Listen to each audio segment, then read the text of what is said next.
François Hérissou prend le relais maintenant, ingénieur à la retraite. François Hérissou était conseiller en agronomie à la Chambre d'agriculture de la Dordogne. Il a accompagné de nombreux agriculteurs sur des systèmes d'agriculture innovantes. Il a notamment piloté un projet de recherche intitulé Myco-Agra qui mettait l'accent sur la prise en compte des mycorhizes dans les itinéraires culturaux. François Hérissou, bonjour. Vous allez présenter pendant 10 minutes, comme vos prédécesseurs, les symbioses mycorhiziennes au service des cultures. Et petite question supplémentaire que je vous poserai. Pensez-vous d'ailleurs que l'étude des mycorhizes va se développer dans les années à venir et qu'il puisse devenir également un indicateur de suivi courant pour les agriculteurs? Oui, donc dès à présent, vous voulez que je réponde à cette question? Oui. Je veux déjà qu'on présente les symbioses mycorhiziennes Voilà, dans un premier temps. Donc alors, je vais attendre à la présentation. On l'entend là? Oui. Voilà, donc le projet Myco-Agra que j'ai piloté pendant 5 ans, depuis 2015 jusqu'à 2020, était destiné à sensibiliser le monde agricole, mais également le monde des conseillers agricoles et de l'éducation nationale et de l'éducation agricole, à l'importance des symbioses dans les sols et à l'importance des stratégies de coopération au sein des sols, parce qu'on sait que les sols sont des milieux vivants, donc on vient de l'expliquer, et qu'il faut mettre en avant plutôt ces stratégies de coopération que des stratégies de concurrence. On a l'habitude de travailler sur ces idées-là, et finalement les mycorhizes travaillent un peu en sens inverse. Donc sensibiliser à ces symbioses mycorhiziennes, c'était le but de Myco-Agra, et on va voir pourquoi. Parce que c'était parti sur un postulat de base de sociologues de l'INRA qui était de dire, pour faire changer les idées d'un peu tout le monde sur le monde agricole et sur le fonctionnement des sols, il faut savoir, il faut investir dans le savoir en premier lieu, savoir pour comprendre. Il faut en second lieu, ce savoir permet d'agir, et en troisième lieu, il permet de changer. Et moi, j'ai constaté depuis une quinzaine d'années qu'en travaillant sur cette vie des sols, sur la biologie des sols, eh bien, ces savoirs-là permettaient de faire changer un peu l'état d'esprit sur l'agriculture. Donc j'ai travaillé avec des agriculteurs et j'ai travaillé avec des chercheurs de l'INRA de Dijon qui sont spécialisés dans ces symbioses mycorhiziennes, parce que les mycorhizes, donc, qui sont des formes d'association entre les plantes et les champignons. La mycorhize est un être chimérique, hein, c'est une mycorhize, un nive de champignons qui est relié aux racines des plantes, sont là depuis 450 millions d'années, ont passé des époques très très difficiles climatiques, et donc on peut penser qu'elles passeront encore des époques très compliquées, et notamment celles qu'on peut prévoir, notamment par le réchauffement climatique. Donc 450 millions d'années, c'est très costaud. Ça a été les premières racines des plantes, hein. Je ne sais pas si vous le savez, mais les plantes sont au départ, quand elles sont arrivées de l'eau des mers et sont arrivées sur les continents, c'était les premiers champignons étaient leurs racines. Et ils le sont restés depuis ces années-là. Et donc ça, c'est important pour comprendre que c'est un intégrateur assez puissant de la qualité d'un sol. Et c'est à ce titre-là qu'on a travaillé dessus. On a parlé des bactéries, on a parlé d'un ensemble de choses et de fonctionnalités. Eh bien, les symbioses mycorhiziennes représentent des fonctionnalités très très fortes. Et à ce titre-là, c'est intéressant de faire un focus dessus, puisqu'elles concernent à peu près 80% des plantes à la surface des terres. Et dans ces plantes-là, il y a une très très grande majorité de plantes que l'on cultive, et notamment ici la vigne, le maïs, les céréales, le maraîchage, les noyers, vous allez voir pourquoi. Donc ce sont des symbioses obligatoires, et là on a une précision sur le fait de dire, si c'est obligatoire, ça veut dire qu'il faut qu'il y ait un accompagnement, et cet accompagnement, c'est un couvert vivant. Donc on va voir que les symbioses mycorhiziennes justifient la production permanente de couverts vivants sur nos sols, et on veut aller vers des agricultures qui soient le plus résilientes possible. Et pour qu'elles soient le plus résilientes possible, il faut qu'elles soient couvertes en permanence. Je pense qu'il faut aussi avoir cette idée en tête. Et donc, elles sont essentiellement des surfaces d'échange entre le sol et la plante par l'intermédiaire des champignons. Vous avez ce dessin ici. Et si vous regardez sur la droite, vous avez le volume de sol exploré par les symbioses, par les racines de champignons, par les champignons reliés aux racines. En gros, les chercheurs ont montré que ça fait 1000 fois le volume d'un système racinaire sans mycorhize qui est à gauche. Donc on comprend mieux l'utilité et l'intérêt que présentent ces symbioses mycorhiziennes. Donc je l'ai illustré par rapport à leurs 4 fonctions essentielles. Et là, j'ai mis un pied de vigne, puisque les vignes sont des plantes mycorhizées, endomycorhizées, et qui sont vraiment très très dépendantes des champignons, il faut le savoir, et pour lesquelles des pratiques agricoles défavorables sont défavorables aussi pour les mycorhizes. Puisque les symbioses mycorhiziennes assurent 4 services pour les plantes, une meilleure nutrition, et notamment en éléments peu mobiles, et notamment le phosphore ou les oligoéléments, mais également la nutrition azotée.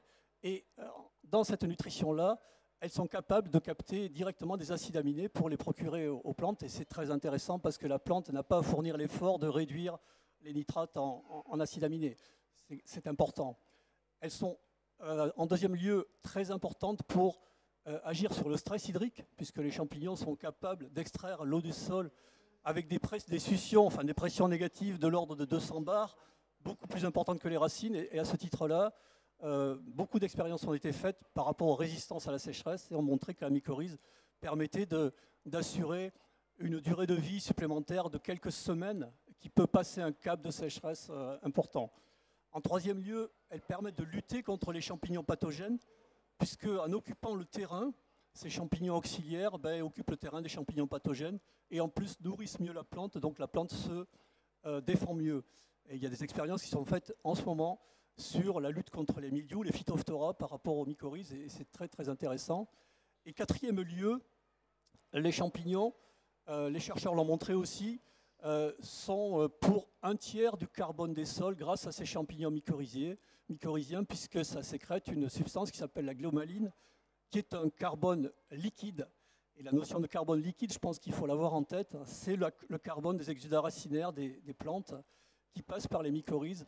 Et je crois que c'est très important de savoir que le stockage du carbone, c'est une agronome qui s'appelle Claire Chenu d'AgroParisTech qui l'a montré, le stockage du carbone va se faire par ce carbone liquide, notamment par les bactéries et les champignons. Alors je passe vite parce qu'on me le montre. Donc l'expérience qu'on a menée s'appelle MycoAgra, c'est faite autour des noyeraies et des noyeraies en conventionnel, en bio et en conventionnel ou en bio avec couverture végétale dédiée, notamment à base de légumineuses que sont les févroles. Pourquoi on a fait ça? Parce que la symbiose fixatrice d'azote sur les légumineuses est la même biochimiquement que la symbiose mycorhizienne et qu'il y a un lien très fort entre les deux. Et cette étude-là a montré qu'il y avait en premier lieu, on a parlé tout à l'heure des microbes qui sont invisibles, mais quand on les rend visibles par les analyses moléculaires, vous voyez que le tableau de droite montre la multiplicité des champignons qu'on a trouvés sur des racines de couverts de noyers et de couverts végétaux. C'était au moins entre 200 et 400 espèces de champignons différentes. Donc ça indique vraiment des choses très intéressantes, c'est que le sol n'est jamais mort, évidemment, mais qu'il est prêt à fonctionner à fond pourvu qu'on lui en donne les moyens et notamment qu'il a tout ce qu'il faut pour fonctionner, notamment tous ces champignons mycorhiziens. Ça, c'est une des grandes découvertes qu'a faite l'INRA de Dijon sur ces racines de noyer qui n'avaient pas été faites jusqu'à présent. Qu'est-ce qu'on a montré en deuxième lieu? On a montré que ces noyeraies avec couverture dédiée en hiver à base de févroles et de légumineuses. Et donc là, on pense aussi pour la vigne, parce qu'il y a de plus en plus de viticulteurs qui installent des couverts à base de févroles dans leur vigne et des couverts végétaux sur les grandes cultures. Eh bien, les légumineuses sont très favorables au maintien des symbioses mycorhiziennes parce que ce sont des symbiotes obligatoires. Et donc, autant elles assurent ces fonctions de nutrition azotée, autant elles assurent le maintien de symbiose mycorhizienne. Donc, l'idée, c'est de montrer que, en mettant de couvert végétal en interculture ou en culture permanente ou en couvert permanent, on assure toutes les fonctions des couverts végétaux, mais on assure en plus cette fonction de maintenir un réseau mycorhizien permanent qui va être là justement pendant la saison où l'arbre ou la culture ne le nourrit plus, et qui sera nourri par le couvert végétal et qui pourra repartir au moment où la culture se remettra à fonctionner. Et donc ce maintien de réseau commun mycorhizien, va permettre un redémarrage beaucoup plus rapide et d'assurer toutes les fonctions que la plante, dont la plante a nécessaire et a besoin. Il y a 2 fois plus de mycorhizes sur les réseaux, sur les couverts de légumineuses. Ça, je pense aussi que c'est très intéressant, que sur des légumineuses plutôt à base de graminées. Elles sont nécessaires, mais la légumineuse dans nos techniques agricoles est indispensable. Donc je vous ai mis ici une photo de couverture végétale dédiée, donc sur des noyerets, maintien en activité du réseau mycorhizien par les couverts en automne-hiver, et redémarrage des activités symbiotiques grâce à ce réseau. Et donc c'est le cas pour les noyers, on l'a observé, c'est le cas pour la vigne aussi, c'est le cas pour plein d'autres cultures. Voilà, et en plus de ça, il y a ce réseau interconnecté entre les plantes est permis par ces champignons, puisque la dernière des choses que je voulais dire, il y a assez peu d'espèces mycorhiziennes, il y en a à peu près 300 ou 400, qui mycorhizent à peu près 100 000 espèces de plantes. Donc on comprend très bien qu'il y a des nécessités que plusieurs plantes soient reliées par un seul champignon, et ça assure ce réseau-là, et ça assure également des échanges de carbone. Donc voilà, c'est un intégrateur très puissant, et notamment vers la transition agroécologique, qui utilise beaucoup de couverts végétaux, qui utilise les rotations, qui utilise les associations de cultures, et on pense que cet intégrateur puissant peut être mis en avant auprès des agriculteurs et de tous les autres publics de l'agriculture pour insister sur cette nouvelle forme d'agriculture que sont l'agroécologie. Voilà, je vous remercie. C'est pas évident. Alors je reviens sur les petites questions que je vous posais tout à l'heure. Est-ce que vous pensez justement que cet intégrateur, vous allez pouvoir le développer rapidement? Absolument. On va le développer justement en explicitant les techniques, les orientations qu'il faut prendre dans ces formes d'agriculture-là, à savoir les rotations les plus longues possibles, les associations de cultures, le non-travail du sol, le travail minimum, voire le non-travail du sol. Moi, je ne fais plus de comparaison labour semi-direct. Je ne fais plus ces comparaisons-là parce que je sais que le semi-direct et les sols vivants sont les seules possibilités d'avoir une agriculture durable. Donc, c'est plus la peine de perdre du temps sur ça, maintenant, je le dis carrément. Et par contre, ça va plaire à vos voisins. Ça favorise énormément les réseaux mycorhiziens. Et les chercheurs avec lesquels on travaille, de l'INRA de Dijon, sont en train de mettre en place des outils autour de la fonctionnalité à partir de l'analyse des ARN, qui sont ces molécules qui permettent de mesurer la fonction qu'assure une enzyme, et ça montre exactement le fonctionnement des mycorhizes. Merci beaucoup François Hérissou.